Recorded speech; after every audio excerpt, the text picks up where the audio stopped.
Hi, I'm Keith Stryer from NVIDIA. It's a privilege to participate in this digital summit. Today we're talking about public-private partnerships, and the question is, what are the key building blocks? I've worked on dozens of partnerships in my career between the government and the private sector, some initiated by government itself through some kind of outreach program, others driven by a private sector business leader, with the government playing more of a supported role.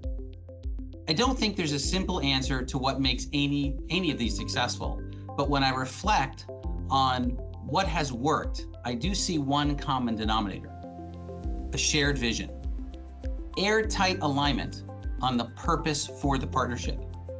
And this alignment must extend beyond the boardroom and must go down to the teams doing the actual work. More than a mission statement, it must be reflected in the KPIs. This includes alignment not only in purpose, but priorities and on what will be measured. One common definition of success. This is the core of a successful public-private partnership in my experience. I wish you the best of luck. I'm Suzanne Roth. I'm the Chief of the Knowledge Advisory Services Center of the Asian Development Bank. In my opinion, the most important building block of public-private partnerships is good knowledge management. It requires a culture that enables collaboration, sharing, reflection, and learning. And this needs to be underpinned by processes and by good governance. Good governance is really important to ensure that the roles and responsibilities are clarified between the public and the private sector. And this is particularly relevant in the context of testbeds, where it's all about experimentation, failing, learning, and improving. In my opinion, for an efficient public-private partnership, it is utmost important that we understand both the needs of the end user and also the needs of the service provider, meaning the state. It is also important that we accept failure as part of a journey towards a service that everybody is happy about. And now I would like to invite to the stage our distinguished panel of ministers, starting with Raymond Knops, State Secretary for the Interior and Kingdom Relations of the Netherlands.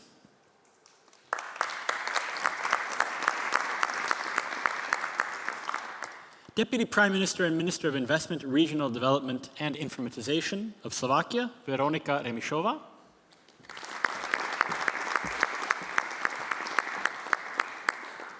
Vice President and Minister for Economy and Digitalization of Spain, joining us live via video call, Nadia Calviño.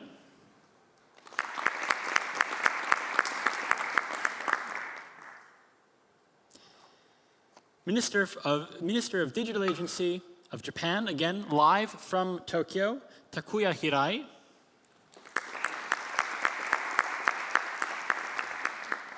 Minister for Digital Economy and Communications of New Zealand, joining us also via video call, David Clark. Martin Kaivats, National Digital Advisor of the Republic of Estonia.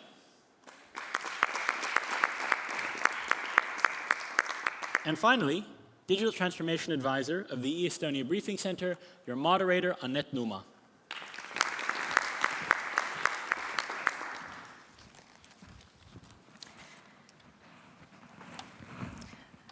That goes to you. All right, then also the first thing that I would like to say is hello and greetings all the way from Tallinn. First of all, to people that are joining us here in the room, and of course also people joining us virtually. I'm delighted to start this panel, and I can seriously tell you today that this is going to be one of the most exciting panels of today. I'm sorry about the other panels, but as is my wonderful colleague, Siim Sikkut, who is also behind all of these initiatives and the innovation that is happening in Estonia, he covered, then we are launching a digital testbed framework, and we would like to also reflect on the other countries if they have similar initiatives and what do they think about in general, like open innovation as well. But before we get to the questions also, just again, a very quick overview here that when we talk about the Estonian government, then we have always been in a way like believing in open innovation and also partnership since very early days already, when we started using technology in a national level. And I would say that this has already, and of course also in the future, will keep us very innovative as well. And that's why I'm super excited about these new initiatives, and again, to hear more about the other also panelists here. What do they think about partnership between the governments and the businesses, and of course also the academia? So I would maybe kick off already, not wasting any time here. The first question, and I would start from Mr. and Minister, of course, as well, Knops here. So when we talk about the main role of PPP model itself, public-private partnership in digital innovation, which methods, in your opinion, are the most effective ones to implement it as well? Thank you. First of all, good afternoon, and compliments for the perfect organization of this summit. When we in the Netherlands talk about Estonia, we always talk about digitalization. And you are well known for more than that, but you are really a pioneer on this topic. And I think it's essential for the new decades in the world to work together. And that's also the answer on your question.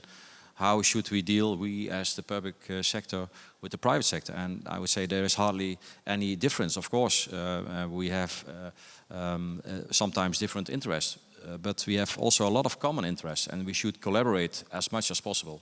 Because from a citizen perspective or a consumer perspective, they look to companies or the government as service providers and want to be as convenient as possible, and want also the services to be safe and reliable. And when I think about Siim Sikkut, and I know him for years now, he always is talking about trust and gaining trust and keeping trust. And that's the essence, I think, of everything.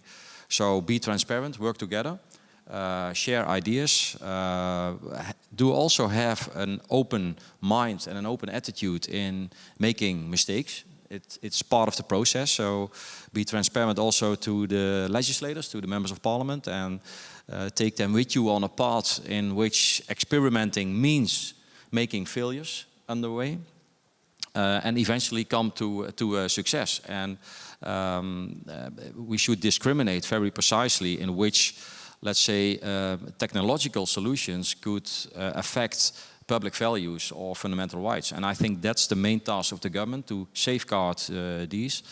But I would say collaborate as much as possible in an open, innovative way. Well, that was a very good opening answer here, and definitely, again, I see many similarities between Estonia and Netherlands when it comes to our approaches in the value side, and especially when you also mentioned about like how we should be like open also when we make mistakes and learn from the mistake sites as well. So this is also why Estonia is very, very happy to share our own like lessons when we fail with something, so that you wouldn't repeat that things. So definitely, I also like that point, and being very open to the private sector as well here. I would move over to Veronika as well here. If you could talk about the Slovakian example, has there been any kind of very successful cases between public and private sector partnership when it comes to the technology sector? First of all, good afternoon. Let me thank you for this fantastic summit, and we use it also for start cooperation with our Estonian counterpart. We discussed with your minister, Mr. Sut, that we deal at the European level with the same kind of problem in all European Union. In Slovakia, now we concentrate on three main priorities. The first priority is fighting digital poverty, which means investing in people skills. So for us it means two things, connectivity and digital skills, including older people, because everybody should have access to digital transformation benefits. The second priority is building trust. Building trust between state and its citizens, building trust between state and private sector, between private sector and consumers. And this means for us as a state to invest in cybersecurity solutions. So digital transformation, the next logical step is to increase investment in the cybersecurity. And the third priority is debureaucratization. When we speak about innovation, for innovation to thrive, you need a debureaucratic ecosystem. So this is the third important topic for us. But the main common ground is cooperation. We know that most of innovation solutions or digital solutions comes from private sector. So it's in Slovakia, for us, it's very important to cooperate with private sector and with academia. We have a couple of successful examples, for example, Digital Coalition. Digital Coalition is a private-public partnership. We developed a IT fitness test to test the digital skills of pupils and teachers. This is even more important than testing pupils. And it exists already for 10 years, and it's quite a benchmark where we should orientate or focus our efforts building digital skills in education system. The other successful initiatives are in the artificial intelligence. So we have a consortia with academia and private sector. Well, we call it triple helix model, and then also in supercomputing. This is the consortium created by Academy of Science of Slovakia. We have a private partner, state, and we aim to invest in building a high-performance computer in order to make all the ecosystem around it. All right, thank you. I will come back to Martin as he's also on the stage, but I would right now jump all the way to Japan, to the Minister Hirai. It must be very late there in Japan. Thank you for finding time to join us so late in the evening or even night, I guess. So maybe you can also draw us a picture how Japan includes private sector, its implementation of public governmental services when you offer something also online. Is there any kind of examples that you can cover by the PPP model too? Hi. Good evening, everyone. As you know, it's 9:25 p.m. Japan time. I'm still hanging around the office of digital agency. And I am Takuya Hirai, the Minister of the Digital Agency. So far, about 1 year, I have been preparing a new agency as a Minister of Digital Transformation. And September 1st, 2021, Digital Agency has newly launched. And on the same day, I was appointed the Minister of this agency. And I have to run this organization to solve many problems, opening up the future of Japan. Our ultimate goal is to create a society where people can enjoy any service, anytime, and anywhere. In the past, each ministry, agency, and local government has been promoting digitalization separately, as national and local information systems have been procured. And the responsibility for digital systems and procedure has been dispersed among multiple ministries and agencies. The COVID-19 pandemic has clearly highlighted the fact that the digitalization we have promoted separately has been almost ineffective. The digital agency has strong powers of comprehensive coordination, such as power to make recommendations to the other ministry and agencies. Also, the digital agency is responsible for planning related to the individual number system and development of basic social databases, base registries held by public organizations. In addition, the digital agency develops important systems that oversees and supervise information systems used by the other ministry and agencies.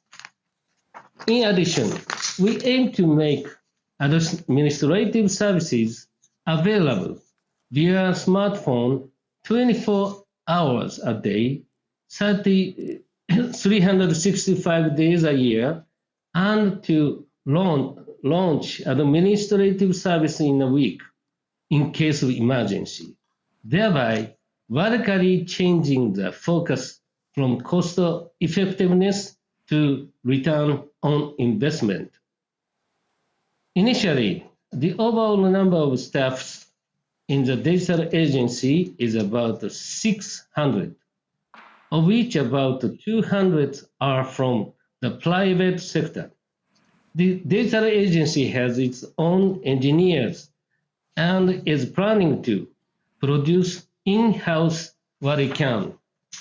Our goal is to create a Japanese-style digital society where everyone enjoys the benefits of digitalization. We will work on this by referring to the initiatives of digitally advanced countries. What is also digital agency will play a central role in public-private partnership and work on a variety of projects to improve productivity and create a new value for the public through digital policies. In Japan, for example, there is an issue that the delay in digitalization of back office operations of businesses is hindering free work styles such as working from home, as well as improving efficiency and productivity. As one of the solutions to this problem, the digital agency has been taking a lead in a public-private partnership to develop standard specifications for e-invoice and to promote its widespread use. This initiative will not only contribute to improving the productivity of society as a part of the growth strategy through digitalization, the standardization of data formats and data communication protocols is expected to bring benefit to public, such as the creation of new industries, the full-scale implementation of e-commerce, and the promotion of safe and secure commerce through use of data. I believe that this project is truly worthy of being called as a flagship project in which the public and the private sectors work together. Thank you, Minister. I would now maybe jump to a country where it's even more late tonight, New Zealand. Once again, very big thank you for Minister David Clark for joining us so late as well. So maybe the question for you is that when we usually talk about the bureaucracy, then bureaucracy is the main factor that is stopping us being innovative and really it stops the implementation process of public services, and this can sometimes take too much time. How to overcome bureaucracy and provide fast delivery of public services? What is the great examples from New Zealand? How do you overcome these things? Well, good evening, and thank you again to Estonia for hosting. There's been a lot that has been said this evening, which has been insightful, and I think I'm hearing already on the panel some common themes that we too are exploring around a shared vision. For us, we're working through announcing a digital strategy shortly, and it will be based around 3 pillars: trust, inclusion, and growth. I heard earlier the Prime Minister of Estonia talk about how we are all living our lives online, and it's a job of government to build that trust amongst the citizenry and the infrastructure that supports it to facilitate that life online. And that really resonated with me. We see, as New Zealand, a huge opportunity to explore trust as a fundamental thing that we want to put out to the private sector as something that they can, as we in government contribute to it, develop solutions that can be made available to like-minded countries. So we're going to build on trust as a core theme in that shared vision. In terms of inclusion as the second pillar of our shared vision, that is focused very much on making sure that all of our citizens are included, that we maintain the social license as a country to invest in digital solutions, that our citizens can access them. And also, when it comes to the growth opportunity that goes with it, there's a shared prosperity amongst our citizenry. Because for growth, digital makes a lot of sense for New Zealand. We're a small nation, a small trading nation, a long way from the rest of the world. And it's always been a challenge for us to get our goods to market with a low carbon footprint to produce sustainable jobs that add value to our economy. And the online world makes a huge amount of sense for us there intuitively. In terms of getting that innovation that you're talking about, we have found that for us, one of the most successful methods is to actually have the private sector lead the innovation processes. So we have a Crown entity, a government-funded but business-facing agency that works alongside startups, startup lab spaces, to host parts of government that are having ideas to spur that innovation where the bureaucracy can at times be challenging to work through, to fund initiatives that are recognised by private sector experts as having potential, and to work alongside government to develop those ideas and present them back either as ideas that have succeeded in innovating in a short time span, or as fast failures with an opportunity to move on and try again. Thank you also. Thank you also, Minister Clark. Before we jump again to Martin, and he's going to talk about more the Estonian example and the digital testbed framework a little more in details, I would jump now to Spain, where we also have a Minister, Nadia Calviño. Also the question for you, I would kind of repeat the same one. When we stick on the bureaucracy side, how do you overcome bureaucracy, again, when it comes to implementation processes in Spain? Well, thank you very much for the invitation to participate in this panel. I think the approach that was presented on the side of Estonia was quite impressive, and some of the issues that have already been brought up, for example, the governance inside the government, I find extremely interesting, and we can learn from each other. 3 points to complement what others have said, also linking to debureaucratization or more efficient provision of public services. My first point is, like others have highlighted, the pandemic has shown that we need to become digital in many of our areas, and that applies to the private sector, but certainly it does apply to the public sector too. What we saw in Spain is that we have very good connectivity. We're one of the top countries in the world in terms of broadband networks. And that has proven to be essential to continue our lives on the digital sphere. But we have still a long way to go in terms of the services which are provided on those networks. So digitalization is one of the top priorities of our recovery plan, which is going to devote around 30% of the investments to increasing digitalization, with plans very similar to those that have already been mentioned. Digitalization of SMEs, digital skills, and digitalization of the public administration. My second point is that this can only be done through public-private partnerships. And actually, our idea is to invest around 20 billion euros in digitalization in order to mobilize 4 times as much of private investment.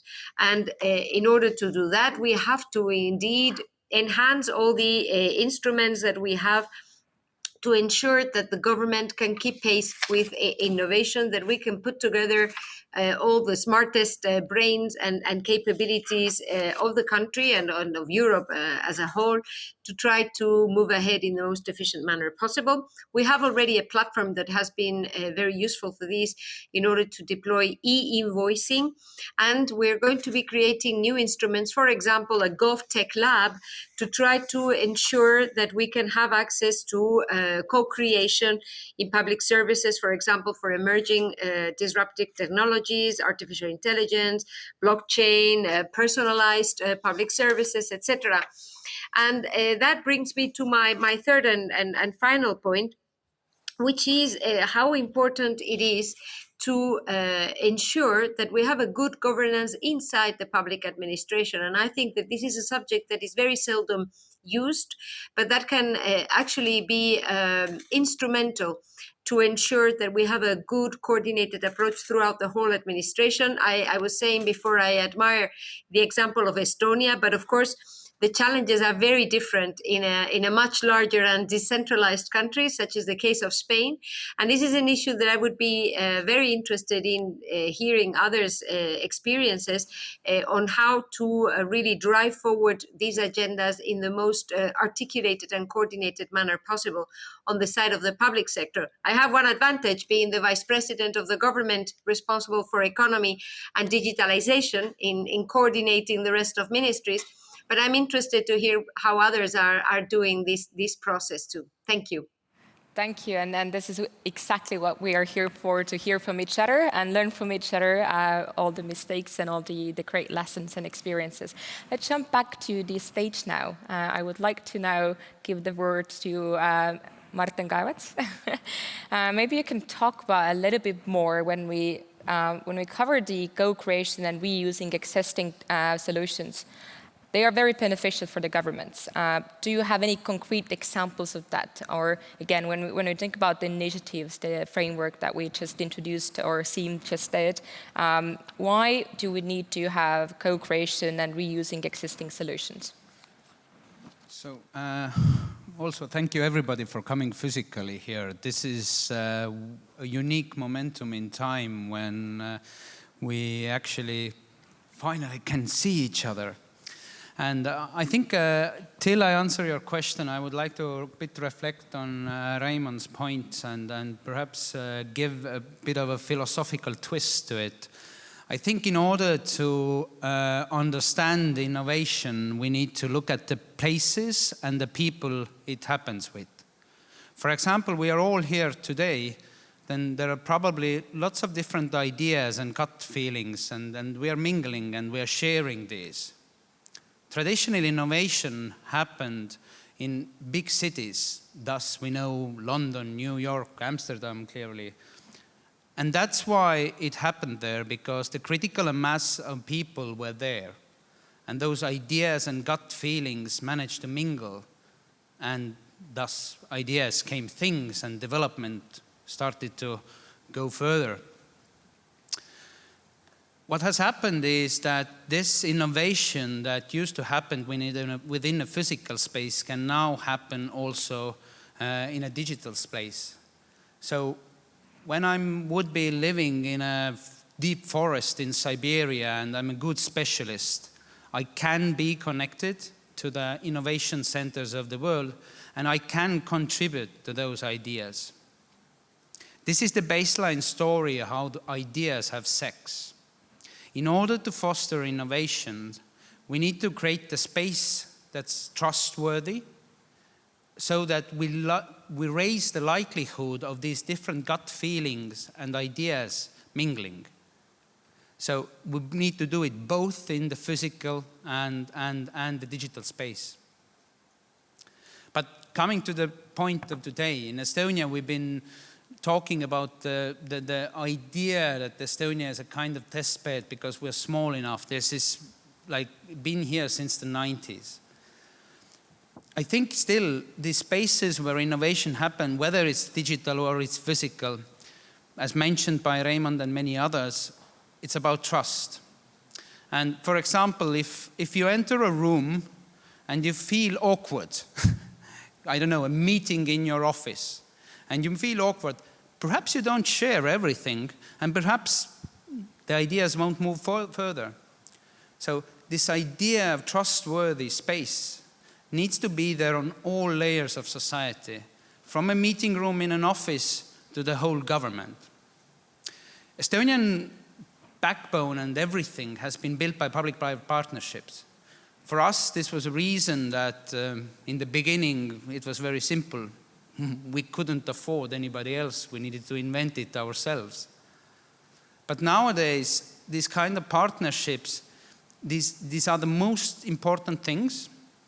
And if we talk about kind of practical examples, then the whole Estonia is a practical example of this. Because all of the different projects, different elements behind it actually have been done through these kind of friendships.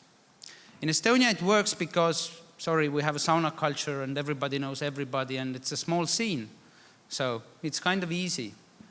But I think also fostering this kind of a legal environment where you can have these open relationships with people, ethically, sincerely, transparently, yes, all of those ticks are covered. But if, for example, if I as a civil servant couldn't go for some reasons talk with some nice ideas that are around there, it hinders innovation. One of the main goals of this Testbeds is to basically have that legal ability to have those relationships, and not only within Estonia, but in a wider context. There are many good examples from data integrity and from the backbones, but also lately, I think the best examples come from AI. Mainly I would point out the Texta, because Estonia still is a small country, 1.3 million people, and we have a very unique language. So we need strongly to work on our natural language processing. And this is quite difficult if your base is small and not everybody speaks our language.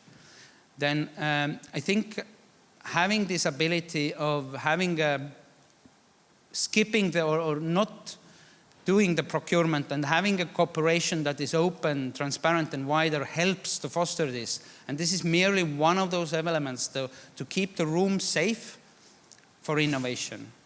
So I think and I hope that there will be many other examples, but I think creating this trustworthy space is still fundamental and basis for development.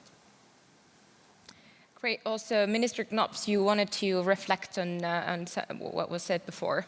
Yes, I very much agree about what you said, and it's good to state here that we can have this discussion based on trust, and that in a world in which mutual trust in each other is lower than ever.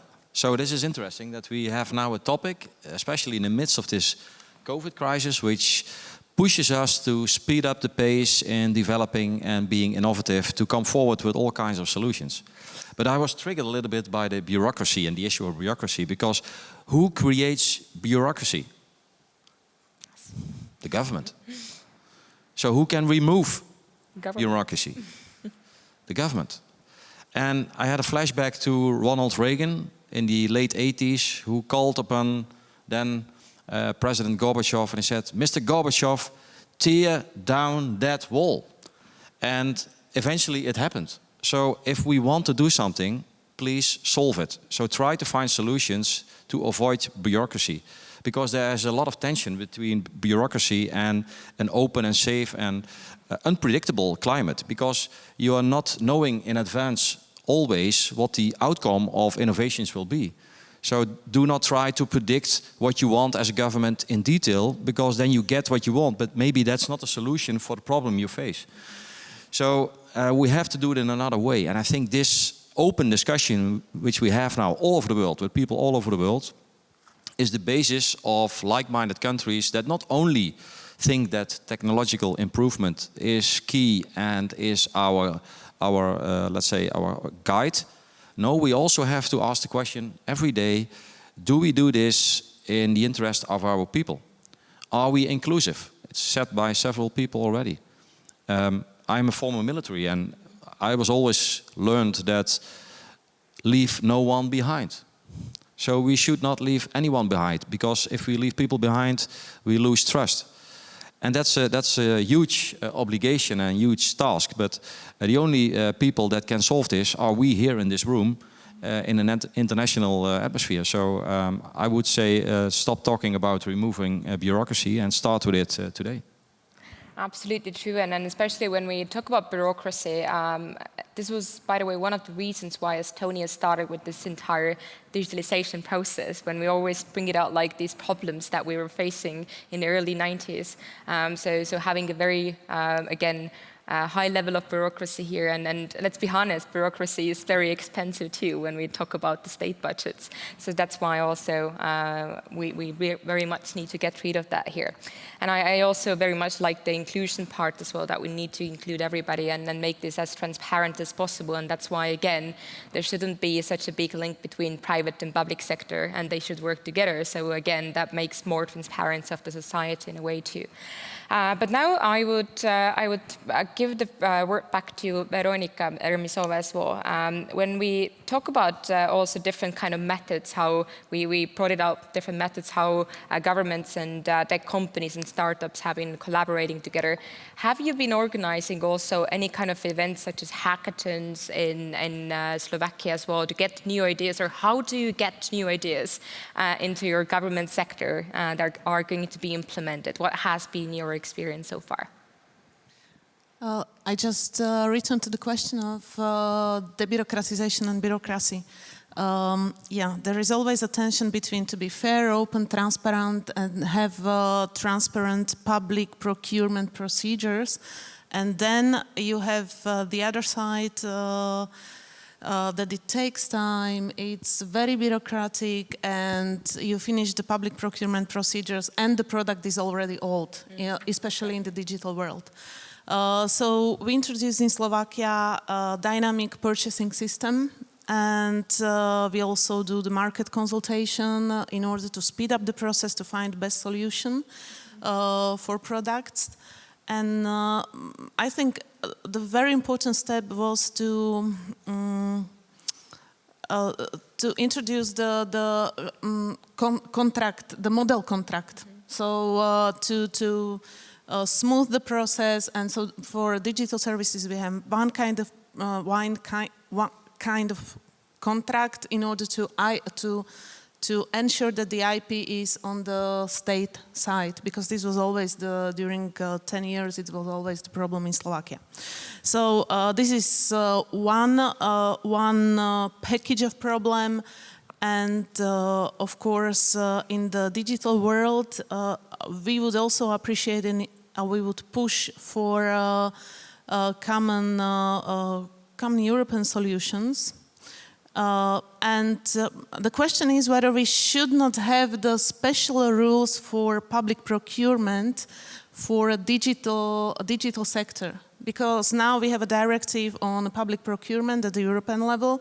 The question now is whether it's not time to amend the directive at the European level and to make the regulation of 22nd century, I would say, in order to foster innovation and to make really the digital single market a reality. Because let's face the reality, it's not. We haven't finished the process of digital market in the European Union. As far as the hackathons are concerned, yes, we are introducing the, especially in the COVID time, it was very, I think, inspiring process to have the community of volunteers involved. So the first COVID solution for the state was done by the community of volunteers in the IT community. And it was an experience how to build the trust between us as a state and between the community of ITs.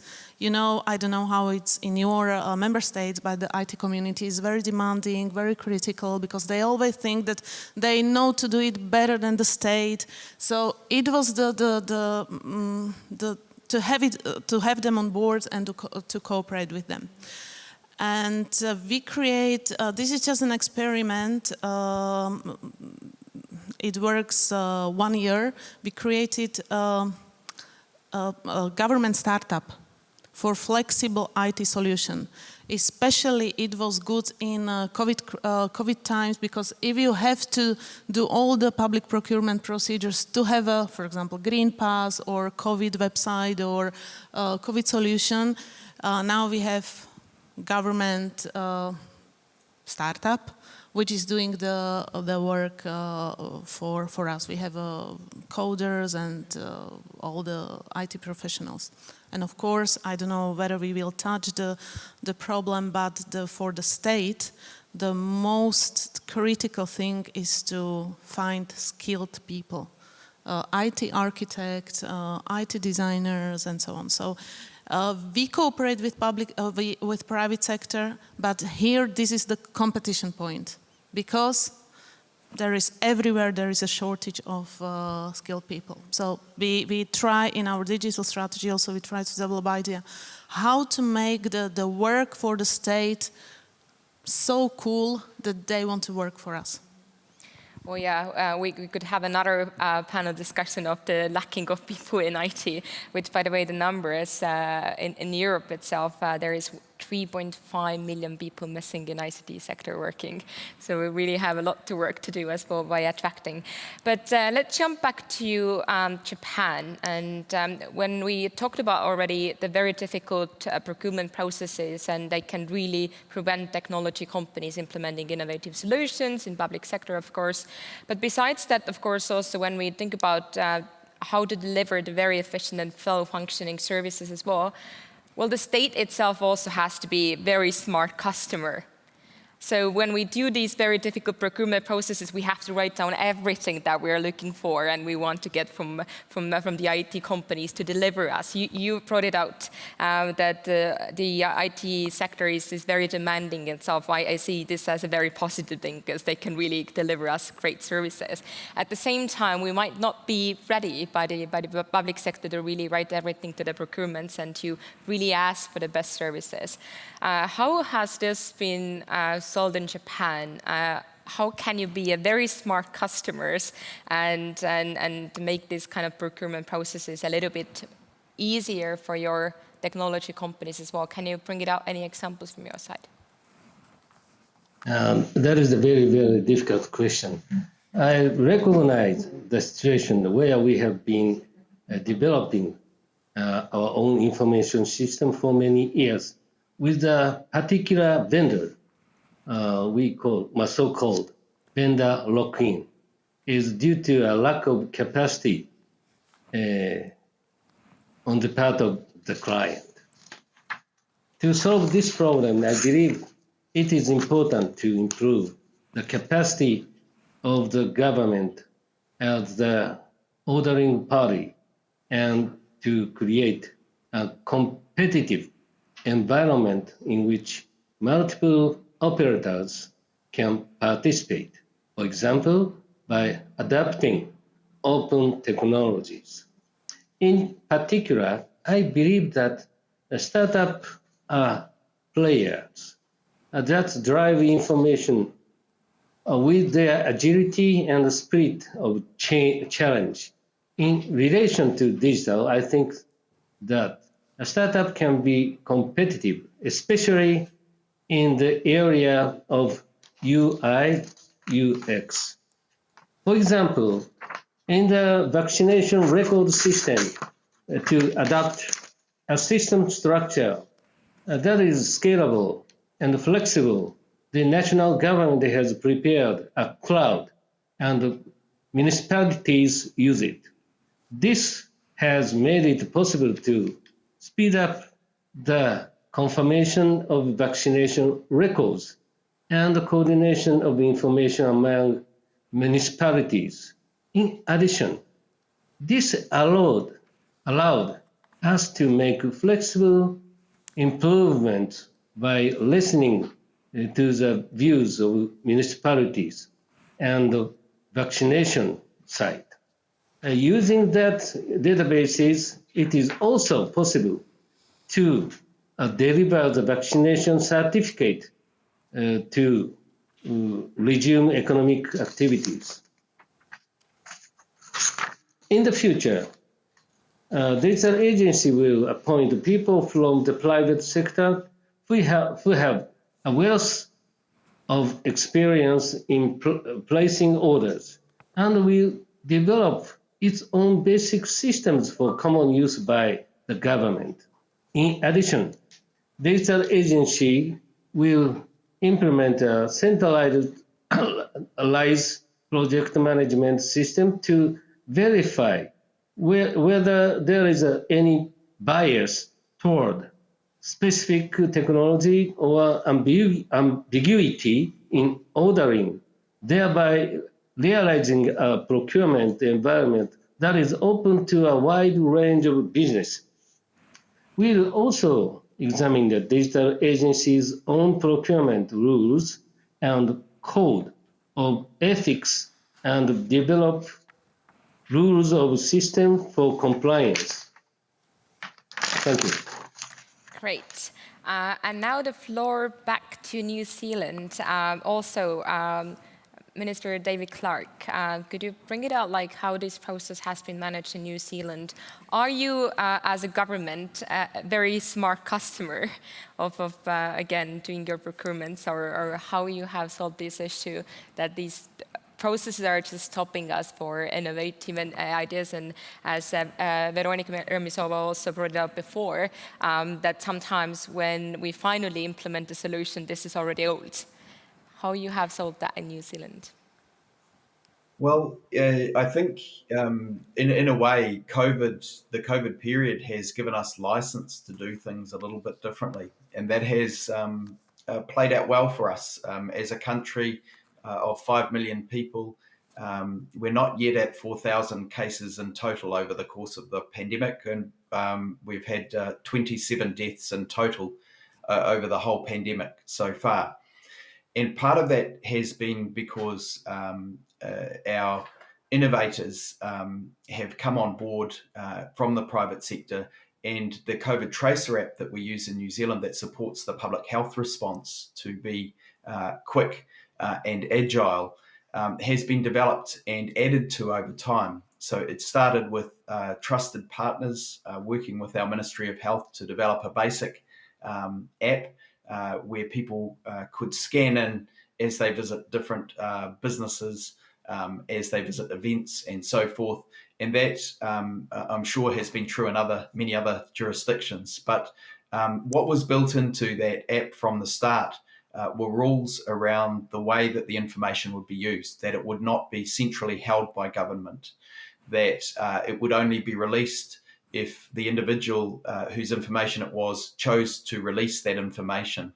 And that relationship of trust, together with very strong and competent leadership from our Prime Minister, Jacinda Ardern, has inspired confidence in the public to participate in the COVID response. We have relatively low rates of vaccine hesitancy and very high compliance with our lockdowns that we've had so far. In fact, I have just come out of our first lockdown, our first national lockdown this year.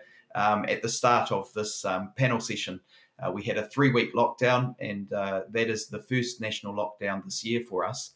And we have had only 2 so far, one last year. Again, very high public compliance, and that had a lot to do with the trust that was built up and the way in which the technologies were developed from the outset, in conjunction with private enterprise who knew how to develop the technology, but with a strong trust relationship overlaying it, that has managed to sit well with the public, so that we've had such high compliance with the public health measures, and consequently relatively a great deal of success in dealing with the pandemic thus far. Great, thank you. Now, of course, also when we talk about the latest innovation, then I've been always saying also when I give keynotes and talk about this Estonian example, is that we can work together with private sector, but we can never forget about the academia, universities, where the latest innovation is actually, again, implemented, and where the latest ideas are coming from, and moving all the way to the private sector later on. And then again, public sector needs to put them in use as well. So maybe I would go back to Spain now, and maybe you can talk about your own experience. How do you collaborate with universities? If you have any needs from the government sector, how do you, again, communicate these things to your, like the universities? Because when we talk about, again, our digital Testbed framework, it's also meant for university students to come up with their new ideas so that they can have a real test bed where to test their ideas without, again, having to have a company behind there and really take a very long process to implement something. So that's why we have really have been trying to work very closely with the universities. Maybe you can bring it out, some of the examples from Spain. I would be very interested to hear that. Yes, as I was listening to others speaking, I was thinking that maybe I could bring in 3 or 4 reflections on these issues. First of all, I was precisely going to say, when we designed this new GovTech Lab initiative, we're also planning to work very closely with the Confederation of the Spanish Universities. So the Association of the Rectors of the different universities are going to be part of our ecosystem, to try to develop, to deploy this recovery plan I was talking about a moment ago. And we're also revising and reforming our university law. We're in the process of the final consultations in order to bring it to Congress as soon as possible. And one of the areas we want to really enhance and encourage there is spin-offs and all sorts of public-private cooperation with universities, not only with the public sector, but also generally with the business sector. This is an area where I think other countries are more advanced, and we should be making progress. But 2 other experiences that maybe would be of interest is when we talk about test beds and regulatory sandboxes. We have a very successful experience so far in the area of financial innovation. So digitalization in the financial sector.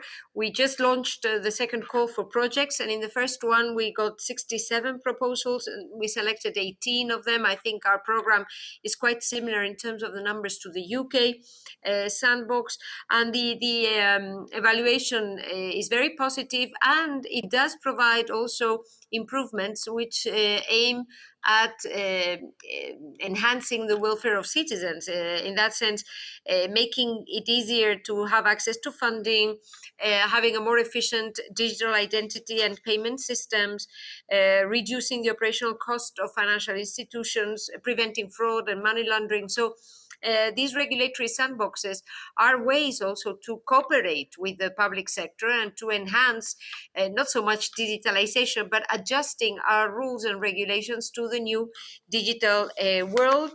And we're going to extend these regulatory sandboxes to the area of startups and other areas of regulation, also in the green transition. And my final point is that one of the areas that we want to also enhance has to do with innovative public procurement. So calling for solutions without having predetermined what these solutions are. And so having a more innovative and public-private partnership-based public procurement system is also one of the areas that, together with the Science Ministry, we're trying to push ahead. And I think that here, one of the reflections that the Dutch colleague was mentioning before, and one of the lessons I have learned throughout my career, is that actually technology does not make processes more efficient. It is an important tool if we simplify procedures, and it can be a good trigger for different parts of the administration to get together and simplify their processes, streamline them, cooperate, coordinate those processes. Like Estonia was pushed, to become more efficient. I think that digitalization can in itself be a good trigger, an instrument to motivate the public administration to actually review what really makes the bottlenecks, which is sometimes technology, but most often than not rules and regulations and traditions and different layers of controls that have been put one after the other throughout the work of decades. Thank you. Great, thank you. And again, back on the stage, Minister Knops, maybe you can also bring it out. I asked from the other panelists as well, how can you collaborate more stronger together with the academical sector? And then maybe you can bring it out some of the examples from the Netherlands, or again, when you are in your cabinet, how can you get the latest ideas to your table? Where do you get that, and how should the collaboration be organized? May I first of all react on the comments of my Spanish colleague, because I very much agree with her, and I think that I'm also responsible for deregulation in our government, and that's a very simple task, because you ask every day which rule has to be abolished and what's going wrong when we abolish this rule or this regulation, where everybody has to adapt to or to abide to. And then you see that sometimes with good reasons a law or regulations were designed 20 years ago and everybody adapts to it, but there's no use to do it anymore. And we make also everyday new rules, so without throwing away some, we create a bureaucracy. So I fully agree with you that innovation and new services can solve some problems we have as a government, because our governments, except Estonia maybe, but most of us were built in decades or centuries on very detailed traditional governments. And we have to make a switch to become more agile and resilient also for the near future. Yes, like in other countries, we work very close together with the triple helix, with all kinds of academia. But I would say innovation takes only place if you bring together people with a completely different background, but with the same goal or the motivation or the attitude to solve societal problems. And what we do, and also we actively participate in that, not only by funding, is a big hackathon in the Netherlands for 3 years now. It's very successful. I participated myself in it, and well, without drinking any Red Bull, the vibrations are going all through the place. So they don't sleep, they eat some pizzas while they are sleeping or just in between. And they come forward with very creative ideas. And very young people coming from all kinds of, well, let's say, startups and academic backgrounds. And it's fascinating to see that this new generation thinks in a completely different way and can solve problems we haven't been able to solve so far. So it's a lot of vibration, a fascinating world, and only this cooperation and this open attitude and sharing ideas will help us together. And one of the conditions we make some regulations when we give subsidies to decentral governments to come forward with new ideas, is that we say, once you have found a solution for a problem a lot of organizations face, you have to share it. It's obligatory to share these ideas and not keep it for yourself. So if you have an idea, make it input for a new process, and that's innovation. It's not stopping, it's a continuous process. And sometimes in the traditional government we think, okay, we make a law, we are just in a process now, and when the law has been adopted by Parliament, then we are ready. No, this is the beginning for a new phase. And when you purchase a car, for example, you can drive this car for 8 years. But if you purchase an IT system, it has to be adapted already or changed after 1 year. So it's a completely different approach, and fascinating. And I think we can learn from each other. And so we saw Estonia, but also other countries, as a landmark, as a beacon where to go. Not precisely where they are, but the way they dealt with the problems. And now we took up the initiative to form a coalition of the willing in Europe with 7 other like-minded countries like Estonia. And what we do is on a very basic level, on use case level, try to find solutions for problems that they share with each other. And if it is successful, bring it to the place and everybody can use it. Also the ones that are not part of this coalition. And that's, I think, a complete different way of, based on trust, that will be successful. Absolutely agree with you. And again, when I jump back that you said that younger people have some great new ideas that we really need to start using, and we wouldn't even have think about this by ourselves here. Then I remember also when we have organized different hackathons that sometimes they really come up with an amazing ideas and they get the founding later and then they frame themselves as a new company and then right now are operating. And this is also where we have had some of our very successful startups coming who are also conquering the new markets, not just inside of Estonia, but also somewhere else. And this is also one of the reasons with our digital Testbed framework, so that these younger people can come and test out their new ideas and see how that works, and then also export this somewhere else. So if they see that it actually makes sense here and it can work on a public sector level, then of course also we don't have to invent the same thing in another country, but we can just like use it if that works here. So definitely also kind of important. I would now also give the word to Martin again. You have been quiet for a very long time already. Sorry about that. When we again talk about these kind of real-life test beds, do you think that, and how would this help the government to also manage the risks? Because we open our state up, our codes and open source codes and everything. How can we manage the risk side there? I think first things first, innovation is not made in cabinets or corridors. It's made in the field with people who have trust. But I think the government by design is perhaps too risk averse. And few of those examples would be, for example, Estonia currently has something like 80 narrow AI use cases up and running within the public sector. So starting with AI is somewhat complicated because regular routine bureaucracy sees the world as ones and zeros, but then there is the gray ground in between, which means that when you start with an AI project, yeah, you might have an idea that you're solving this problem, but the process actually changes it. So basically doing a regular type of a procurement in this kind of a environment is not doable.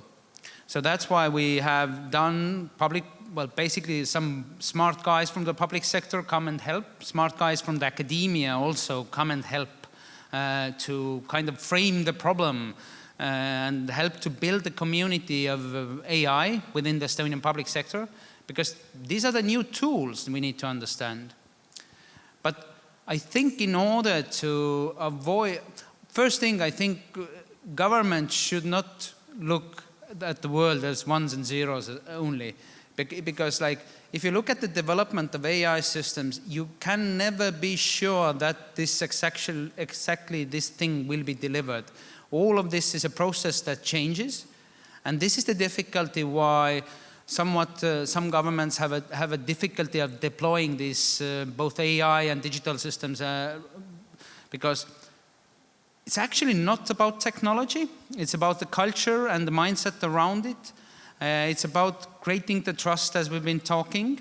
And most of the time when I see, also here in Estonia, but abroad also, is most of the time governments get stuck on this technological gadgetry. And it's not about that. And I think government should be open up a bit more to create these ecosystems of trusted innovation. So yeah, I understand that some of those tick boxes need to be dealt with if experimenting with the general public. But still, I think we need to become more open. And some of those risks, I'm pretty sure, purely from a legacy point of view, they will be avoided anyway, because yeah, the tradition and the inertia of the system will deal with it anyway. But I think we should open up more and be more flexible to create that type of trusted innovation. All right, and especially also, as Martin, you brought it out, like being risk averse and trying new things out is also the key to really have innovation like running in a way.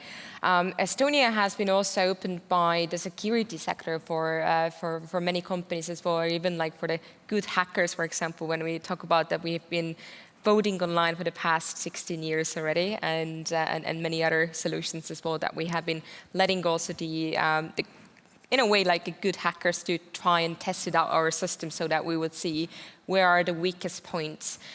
Do you also feel, and I would address this question now back to you, New Zealand, that we should sometimes also let the private sector companies to really like investigate our solutions and see the weakest points and what kind of changes do we make? Or has there been any cases like this that you have experienced too, that you really like see, like you show how things work in your state, and then they will suggest some of the changes that there is some kind of very weak points when we especially talk about the security aspects?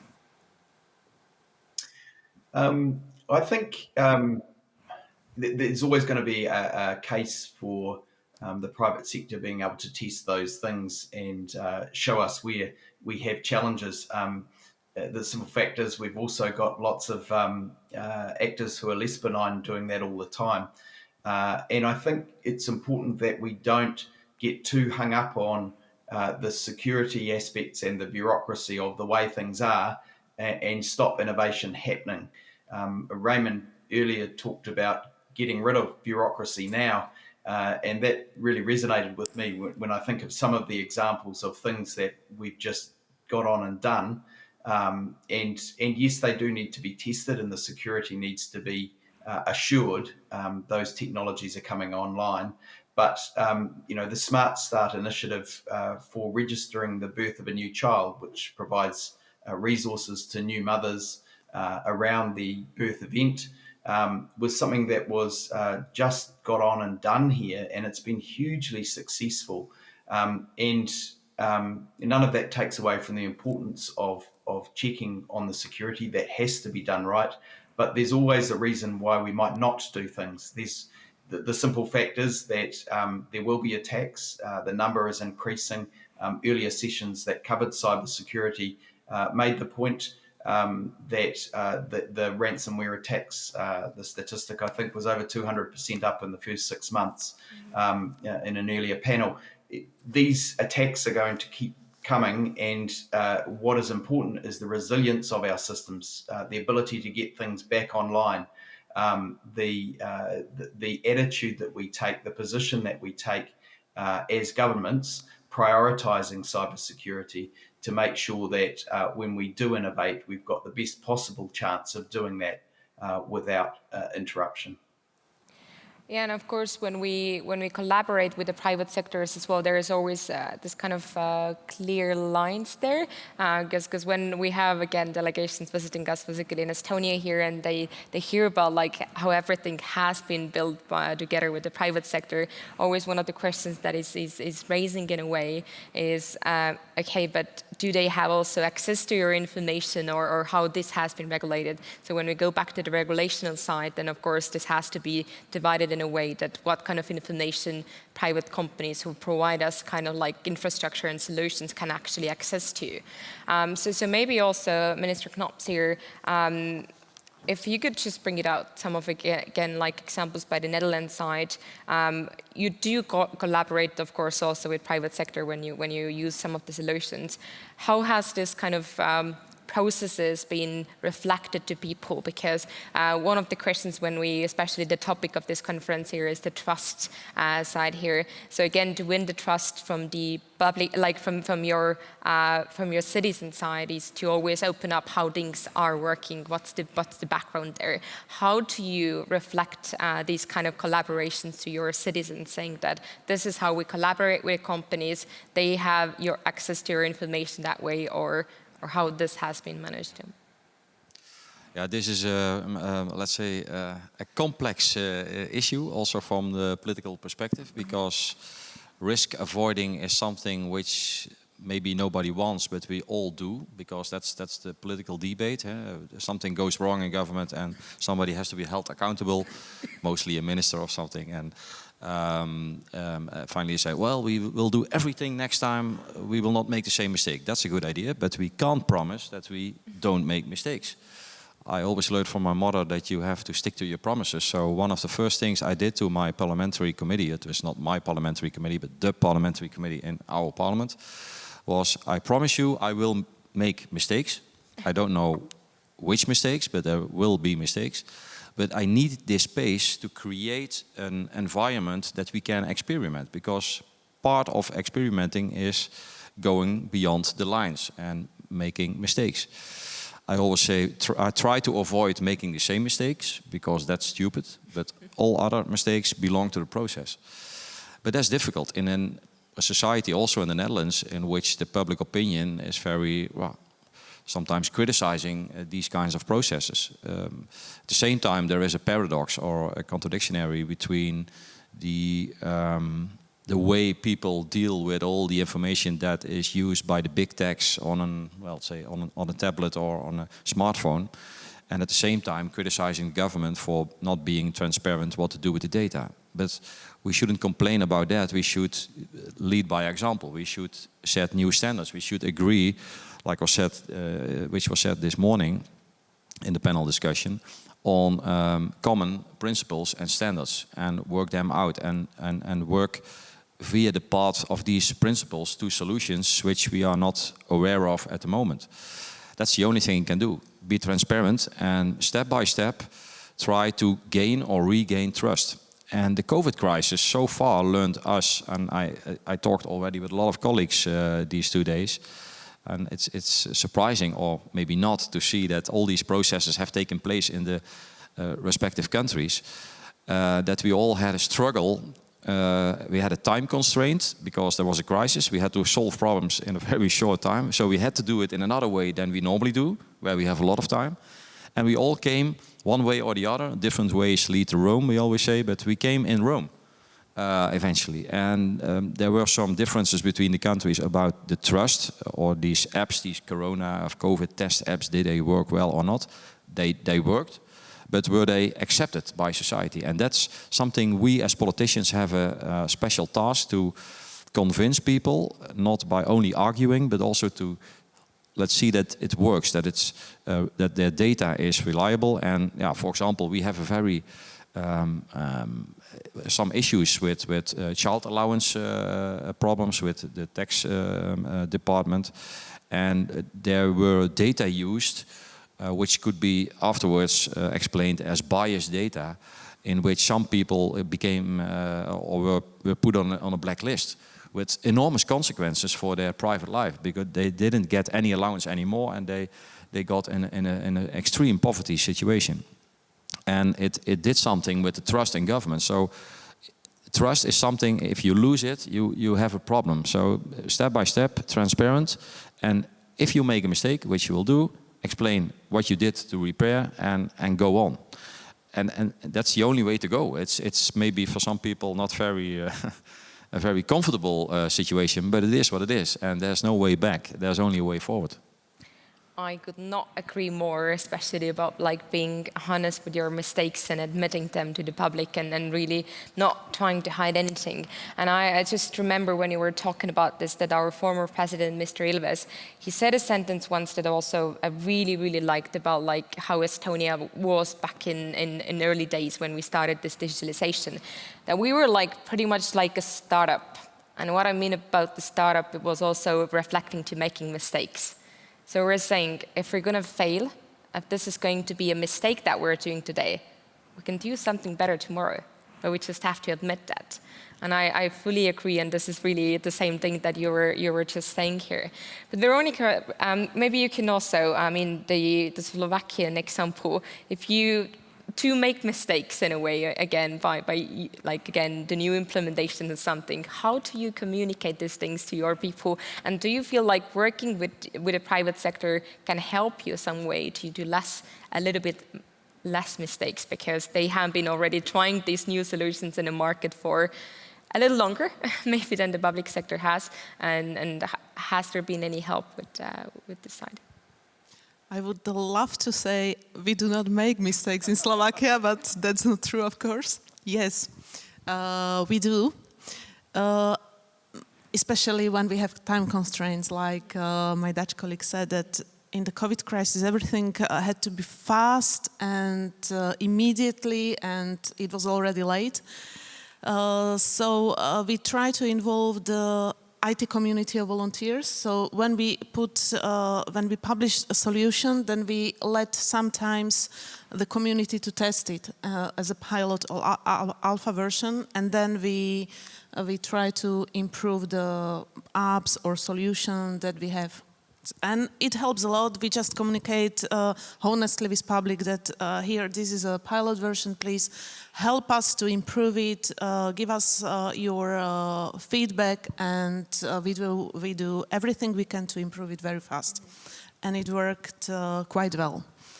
Then the honest relation with citizens is very important, because as you said, when you lose trust, then it's very, very difficult to regain the trust. And with the medical data, especially COVID was very difficult period of time with medical data and pandemic. It was I think for all governments in European Union, it was very hard.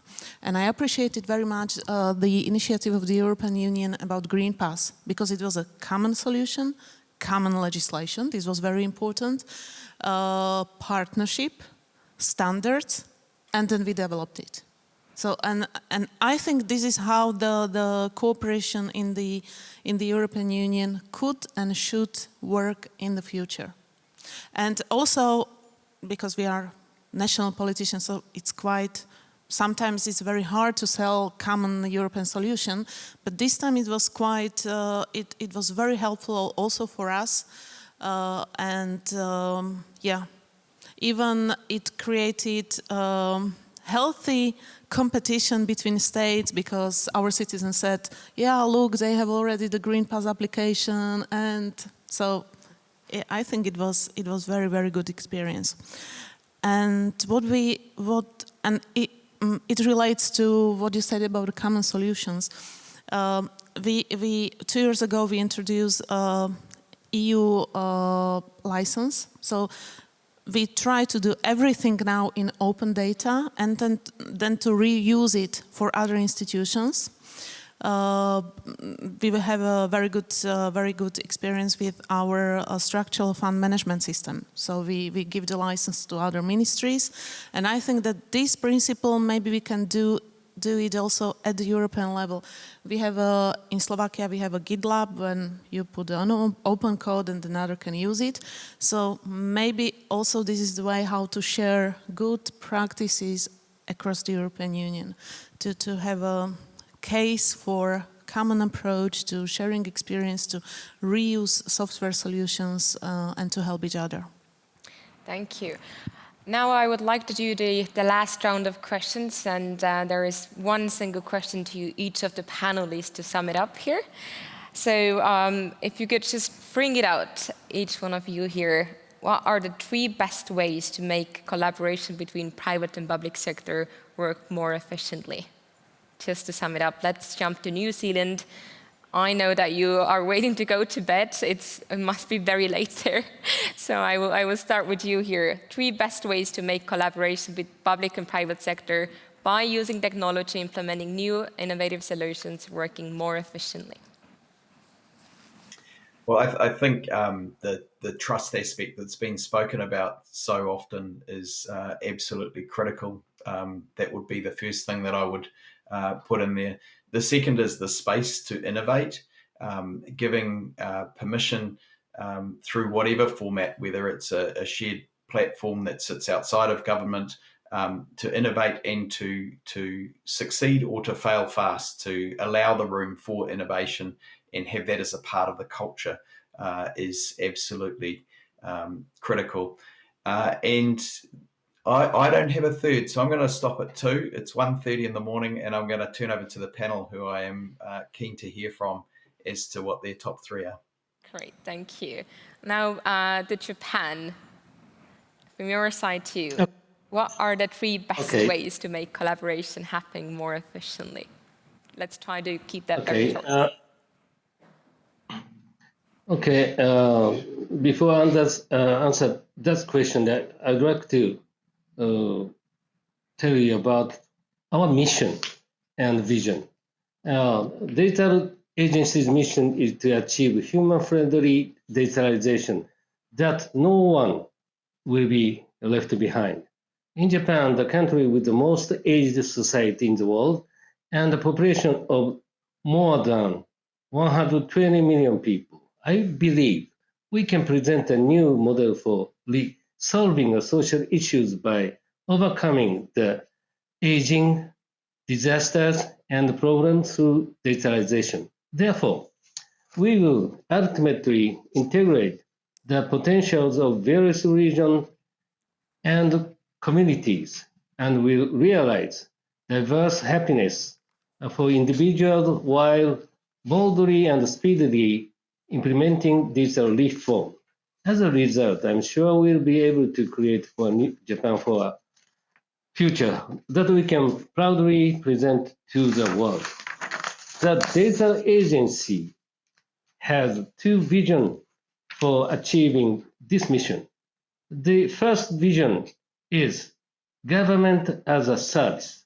We will create a system that provides services that maximize users' experience value through organic collaboration between the national and the local governments, private companies, and all other relevant players across the world. The second vision is government as a startup.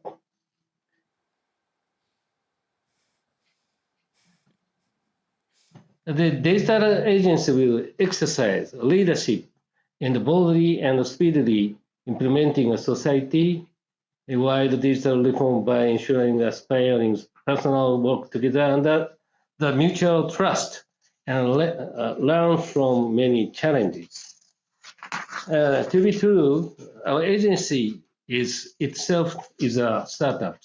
So we have a little bit confusion and chaos, but we aim a very high goal. And one more thing I have to tell you is we are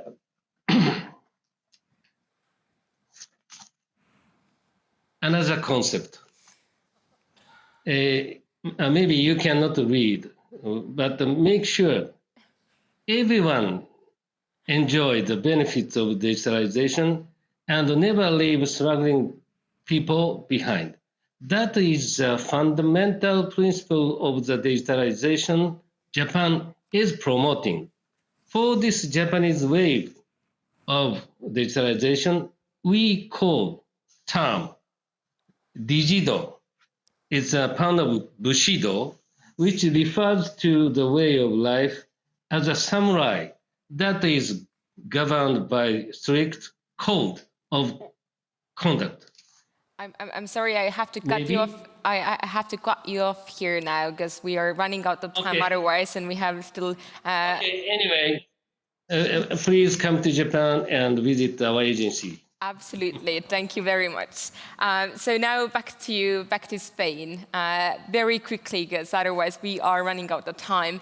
What are the three best ways to collaborate? Yes, I think the three have been mentioned one way or another. I'd like to give a different word about it or call them differently. I think tone from the top will be key. Leadership, the colleague from Japan said, good governance to break the inertia which always exists in the public sector. Secondly, having a vision. The innovation, not for the sake of it, but innovation with a goal to respond to societal missions, in all those processes that are telling what we want to achieve and then opening up how to get there, I think is a key way for this cooperation. And then thirdly, people have mentioned trust. I think trust from the citizens is absolutely key. We have worked very hard in a charter of digital rights, We have published it in Spanish. We will be circulating it shortly in this kind of fora, with a view to injecting some key principles that we should all follow in the area of digitalization if we want to protect, preserve the trust of citizens, and at the end of the day, be successful in having a humanistic digitalization. Thank you very much there in Spain. And now jumping back to the States, Martin, what your suggestion? And let's try to keep it in 1 minute. Yes, so I would say common language, because if a startup guy ends up in a bureaucratic office and somebody says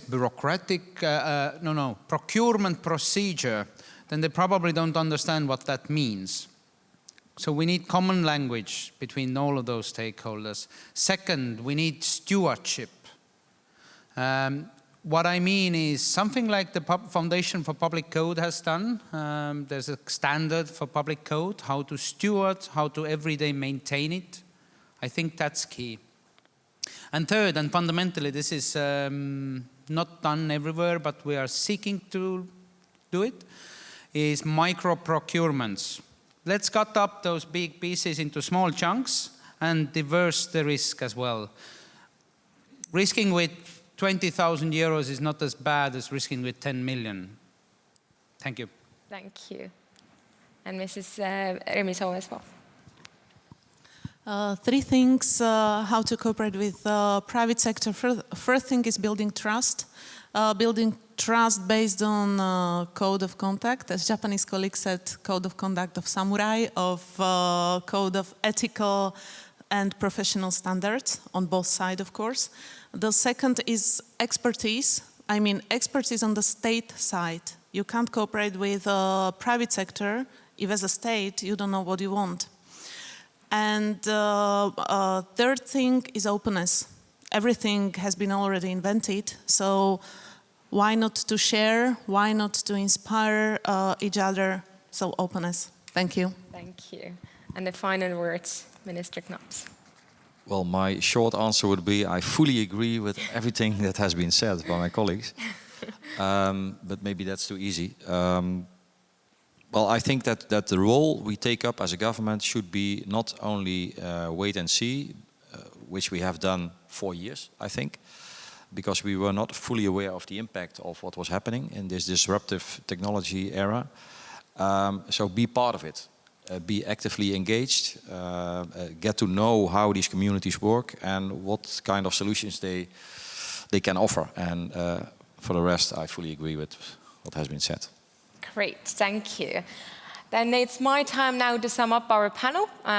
So what we have learned today here, first of all, it seems that we all have the same issues, same problems, same challenges that we're facing in all over the world, starting from Japan, New Zealand, Spain, or ending over here in Slovakia, Netherlands, Estonia.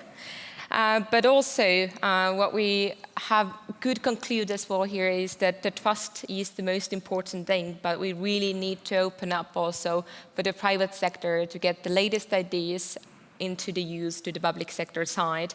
And really, we can use the same solutions as brought it up before that have been already implemented and use it in also in public sector and make our systems is much more, less bureaucratic and of course also bring much more efficiency of the system.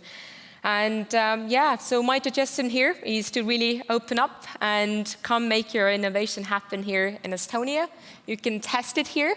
Again, as mentioned before, you can register it on our homepage. You can come, test it, see how that works, and then, of course, also export this to your, import this to your own country or export from Estonia, and let's make the world a better place. And again, all this entire systems is working much more efficiently than they have done in the past. So from my side, I would like to say a very big thank you to everybody who have joined us here in the room or through the virtual platforms. And yeah, I wish you a very great rest of the day. Thank you.